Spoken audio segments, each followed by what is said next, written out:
এই মুহূর্তে ঘূর্ণিঝড় নিয়ে সতর্কবার্তা জারি করল আবহাওয়া দপ্তর। শীতের মুখেই ফের বাংলায় দুর্যোগপূর্ণ আবহাওয়ার আশঙ্কা। আগামী বুধবারই বঙ্গোপসাগরে ঘনীভূত হতে চলেছে বিধ্বংসী ঘূর্ণিঝড়।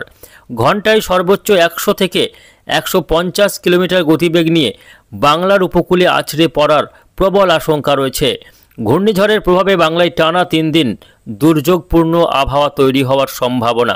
সুপ্রিয় সুধী দর্শকবৃন্দ, আজ 24শে নভেম্বর সোমবার। এই মুহূর্তে আবহাওয়া দপ্তরের গুরুত্বপূর্ণ খবর। বাংলায় ফের ঘূর্ণিঝড়ের আশঙ্কা। শীতের মাঝেই উপকূলে আছড়ে পড়তে চলেছে বিধ্বংসী ঘূর্ণিঝড় সেনিয়ার। আসন্ন এই ঘূর্ণিঝড়ের নাম রাখা হয়েছে ঘূর্ণিঝড় সেনিয়ার, আর এই নামকরণ করেছে সংযুক্ত আরব এমিরেট, অর্থাৎ সংযুক্ত আরব দেশ কিন্তু এই ঘূর্ণিঝড়ের নামকরণ করেছে। এই ঘূর্ণিঝড়ের নাম রাখা হয়েছে ঘূর্ণিঝড় সেনিয়ার, যা আগামী কয়েকদিনের মধ্যেই উপকূলে আছড়ে পড়তে চলেছে, যার ফলে টানা 3 দিন বাংলায় ব্যাপক ঝড় বৃষ্টি হতে পারে। উপকূলবর্তী এলাকাগুলিতে ভারী থেকে অতি ভারী বৃষ্টি এবং দমকা ঝড়ো হাওয়া চলবে। ফলে নতুন করে আবারও কিন্তু দুর্যোগপূর্ণ আবহাওয়ার সম্ভাবনা রয়েছে বাংলার বিস্তীর্ণ এলাকায়। শুধু বাংলা নয়, উড়িষ্যা, বিহার, ঝাড়খণ্ড সহ বাংলাদেশের বড় এলাকা জুড়ে কিন্তু ব্যাপক দুর্যোগপূর্ণ আবহাওয়া তৈরি হতে পারে। তো আসুন জেনে নেব ঠিক কবে কখন এই ঘূর্ণিঝড় তৈরি হচ্ছে, এর ফলে কবে থেকে বাংলায় বৃষ্টি শুরু হবে এবং এই বৃষ্টি কতদিন চলবে, ঘূর্ণিঝড়ের প্রভাবে কোন কোন জেলাগুলিতে ক্ষয়ক্ষতির আশঙ্কা থাকছে, কবে থেকে এর প্রভাবে কিন্তু ভারী বৃষ্টিপাতের সম্ভাবনা থাকছে, কোন এলাকা ধরে এই ঘূর্ণিঝড় উপকূলে আছড়ে পড়বে, উপকূলে আছড়ে পড়ার সময় এর সর্বোচ্চ গতিবেগ কত থাকতে পারে, এই বিষয়ে কি রয়েছে আবহাওয়া দপ্তরের লেটেস্ট আপডেট জানিয়ে দেব আজকের এই প্রতিবেদনে। অবশ্যই ভিডিওটিকে শেষ পর্যন্ত দেখবেন। এই মুহূর্তে আপনি কোন জেলা থেকে দেখছেন, অবশ্যই আপনাদের জেলার নামটি আমাদের ভিডিওর কমেন্ট বক্সে লিখে জানাবেন।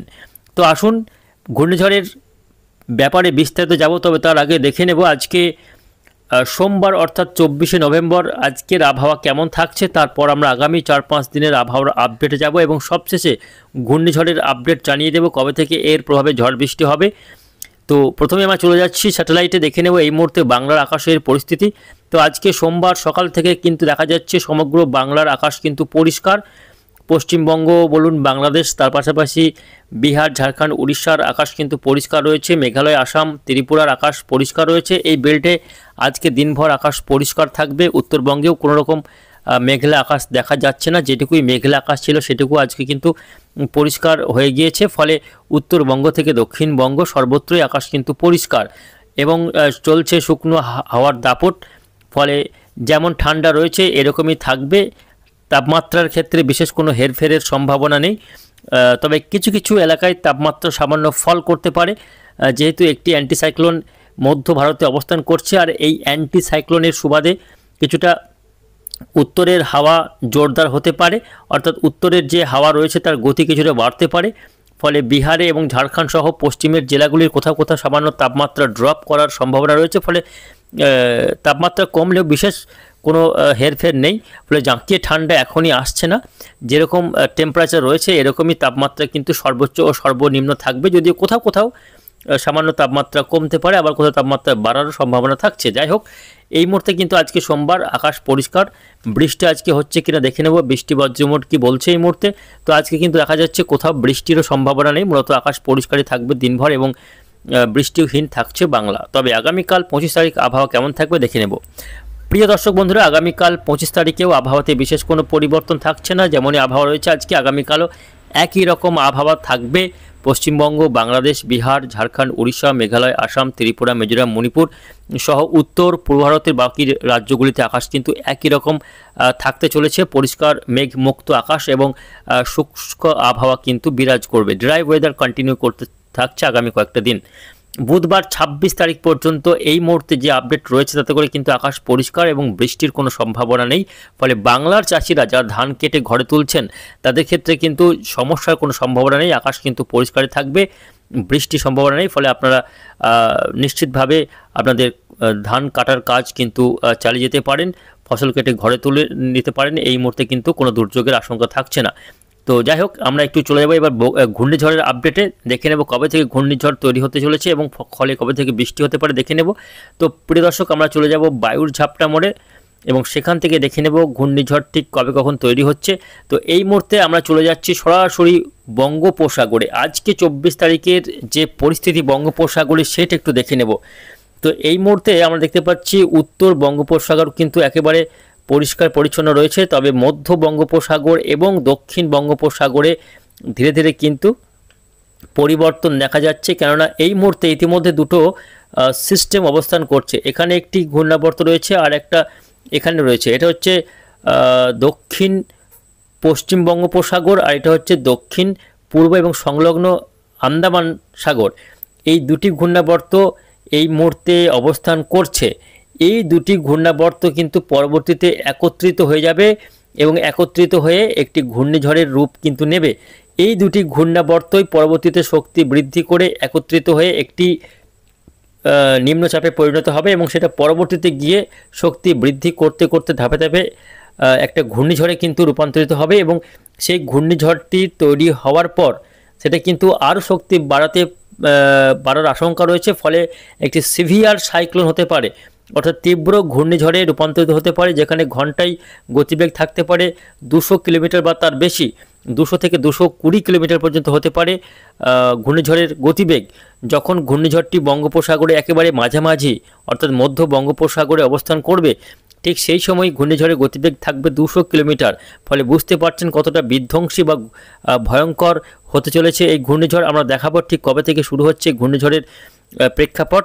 আজকে কিন্তু ঘূর্ণাবর্ত তৈরি হয়ে গিয়েছে। আগামীকাল 25 তারিখ আরও একটু শক্তি বাড়িয়ে একটি নিম্নচাপে পরিণত হতে পারে সিস্টেম দুটি, এবং 26 তারিখ হতে হতে এই সিস্টেম দুটি কিন্তু দেখুন একত্রিত হয়ে একটি বড় আকারের নিম্নচাপ তৈরি করবে এবং সেটা পরবর্তীতে আরও শক্তি বাড়িয়ে আগামী 27 তারিখ একটি ঘূর্ণিঝড়ে রূপান্তরিত হতে পারে। দেখুন আগামী 27শে নভেম্বর এই সিস্টেমটি একটি ঘূর্ণিঝড়ে রূপান্তরিত হয়ে যাবে এবং সেটা কিন্তু ধীরে ধীরে উত্তর পশ্চিম দিকে এগোতে থাকবে, অর্থাৎ উড়িষ্যার যে উপকূল রয়েছে সেই উপকূলের দিকে অভিমুখ করে এই ঘূর্ণিঝড় কিন্তু ধীরে ধীরে এগোতে থাকবে।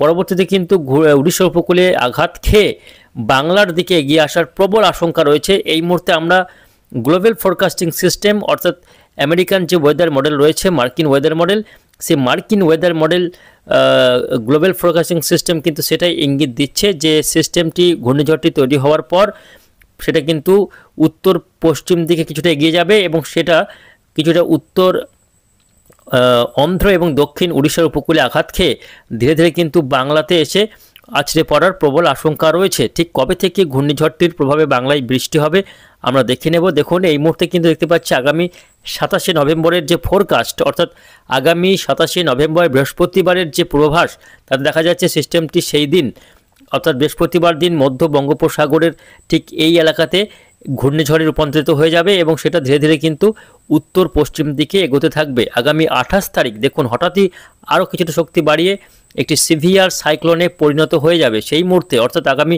28শে নভেম্বরের ছবিটা দেখাচ্ছি, সেই মুহূর্তে কিন্তু ঘূর্ণিঝড়ের গতিবেগ কত থাকবে দেখে নেব একটু আমরা। তো দেখা যাচ্ছে সেই মুহূর্তে কিন্তু ঘন্টায় 105 কিলোমিটার থাকছে ঘূর্ণিঝড়ের গতিবেগ সেই মুহূর্তে, অর্থাৎ আগামী শুক্রবার হতে হতে এই ঘূর্ণিঝড়টির গতিবেগ অ্যাচিভ হয়ে যাবে 100 থেকে 110 কিলোমিটার প্রতি ঘন্টায়। পরবর্তীতে শনিবার 29 তারিখ সিস্টেমটি আরও কিছুটা উত্তর পশ্চিম দিকে সরে গিয়ে অন্ধ্রপ্রদেশের যে বিশাখাপত্তনম রয়েছে সেখানে কিন্তু একেবারে সেই উপকূলের গা ঘেঁষে অবস্থান করবে।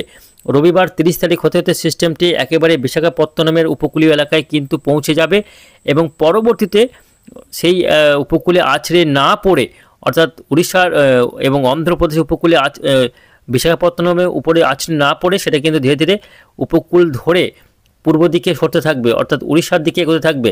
প্রথমে উড়িষ্যার উপকূলে কিন্তু ব্যাপক ঝড় বৃষ্টি দেবে, তারপর আগামী ডিসেম্বরের 2 তারিখ বা 3 তারিখের মধ্যেই এই ঘূর্ণিঝড় কিন্তু বাংলার উপকূলে আছড়ে পড়তে পারে। আগামী ডিসেম্বরের 3 তারিখ নাগাদ ঘূর্ণিঝড়টি বাংলা বিশেষ করে দক্ষিণ 24 পরগনা এবং মেদিনীপুর জেলার উপর আছড়ে পড়ার প্রবল আশঙ্কা রয়েছে। তবে একটা এখানে পজিটিভ পয়েন্ট হচ্ছে যে ঘূর্ণিঝড়টি যখন উপকূলে আছড়ে পড়বে সেই মুহূর্তে বেশ খানিকটা শক্তি ক্ষয় করে ফেলবে। এতে দেখা যাচ্ছে যে ঘূর্ণিঝড়টা যখন বাংলার উপকূলের খুব কাছে এসে পৌঁছে যাবে তখন কিন্তু এর কিছুটা দুর্বল হয়ে পড়বে, কেননা এই যে উপকূলীয় এলাকায় এখানে শুকনো হাওয়ার প্রভাব রয়েছে, আর এই শুকনো হাওয়ার প্রভাবে এসে কিছুটা শক্তি ক্ষয় করে দুর্বল হয়ে যাওয়ার সম্ভাবনা, ফলে এর যে গতিবেগ যেটা ছিল ঘন্টায় 100 থেকে 200 কিলোমিটার, সেটা কিন্তু কমে গিয়ে 70 থেকে 80 বা 90 কিলোমিটার পর্যন্ত হতে পারে এর গতিবেগ। ফলে দুর্যোগপূর্ণ আবহাওয়া থাকবে বটে, তবে ক্ষয়ক্ষতি কিছুটা হলেও পুরুলিয়ার সম্ভাবনা কিন্তু কমে যাবে। ফলে বুঝতে পারছেন ঘূর্ণিঝড় কিন্তু আবারও বাংলার উপকূলের দিকে এগিয়ে আসার সম্ভাবনা রয়েছে। আগামী ডিসেম্বরের 2 তারিখ বা 3 তারিখ থেকে এর ফলে বৃষ্টি শুরু হয়ে যাবে বাংলার উপকূলীয় এলাকাগুলিতে। ঘন্টায় সর্বোচ্চ 80 কিলোমিটার বা 90 কিলোমিটার গতিবেগে দমকা ঝোড়ো হওয়ার এবং সঙ্গে ভারী বৃষ্টি হতে পারে 24 পরগনা, মেদিনীপুর, ঝাড়গ্রাম, পাশাপাশি কলকাতা, হাওড়া, হুগলি, বাংলাদেশের খুলনা, বরিশাল, চট্টগ্রাম, এই সমস্ত এলাকাগুলিতে কিন্তু ব্যাপক দুর্যোগপূর্ণ আবহাওয়া তৈরি হতে পারে। ঘূর্ণিঝড়টি বাংলার উপকূলে আছড়ে পড়ার পর সেটা কিন্তু প্রথমে 24 পরগনা, মেদিনীপুর জেলা, তারপর কলকাতা, হাওড়া, হুগলি হয়ে এটা প্রবেশ করবে হচ্ছে নদিয়া হয়ে বাংলাদেশের ঢাকা, খুলনা, বরিশালের উপর কিন্তু প্রভাব দেখাবে।